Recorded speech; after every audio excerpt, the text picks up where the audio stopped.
এই মাত্র 1 থেকে 1.5 মাসে আমি একটু গাইডিং পাইছিলাম, সেখান থেকে ওই বিষয়গুলো পড়ার পরে আমি দেখা যাচ্ছে দিল্লিতে স্কুলিং কলেজে টিকে গেছিলাম। কিন্তু এত সময় আমার হচ্ছে স্কুল হয়ে গেছে, লিখিত প্রিপারেশন না থাকার কারণে আমি কলেজে হতে পারবে।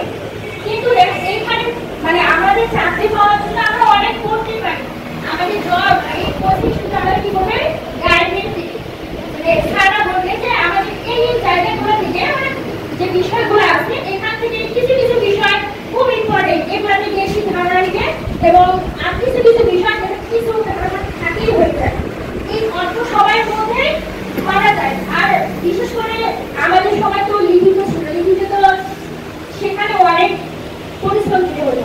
কিন্তু আমি মনে করি যে এলাকার যে মানে নৈমিত্তিক আকারে হওয়ার কারণে দেখা যাচ্ছে প্রতিটা বিষয়ে একটু করে বেসিক জানলে সেখান থেকেই হয়তো বা বেসিক থেকেই নৈমিত্তিকগুলো চলে আসবে, অনেক গভীর থেকে আসে না, বেসিক থেকেই আসে। প্রতিটা সাবজেক্টে আমাদের স্যারের আমি কথা শুনলাম যে সবাই বেসিক বেসিকগুলো যদি দিতে পারে, আশা করি ওই বেসিকগুলো তোমরা ধরে রাখতে পারো, তাহলে চাকরি পাওয়া অনেকটাই সহজ। এজন্য আমি মনে করি যে আমরা যত ভালোই পারি আমাদের সাবজেক্ট স্বর্ণাপন্ন হলে আমাদের চাকরিটা পাওয়া অনেক সহজ। আর বেশি কিছু বলবো না, আমরা করে দেবো। ধন্যবাদ আপনাকে। ধন্যবাদ। কাহিনুর আমার ক্লাস 9 এ আছে, তখন এটা আমার টাইমিংটা পরে টাইমিংটা আমরা করি, তারপর যখন ওদের সঙ্গে আলোচনা করি আমরা ওটা করব, ঠিক আছে? আমাদের সবার যেটা শুনবো আমরা সেটা করবো। আচ্ছা, ধন্যবাদ। স্নাতক উপদেষ্টা হিসেবেও আছে।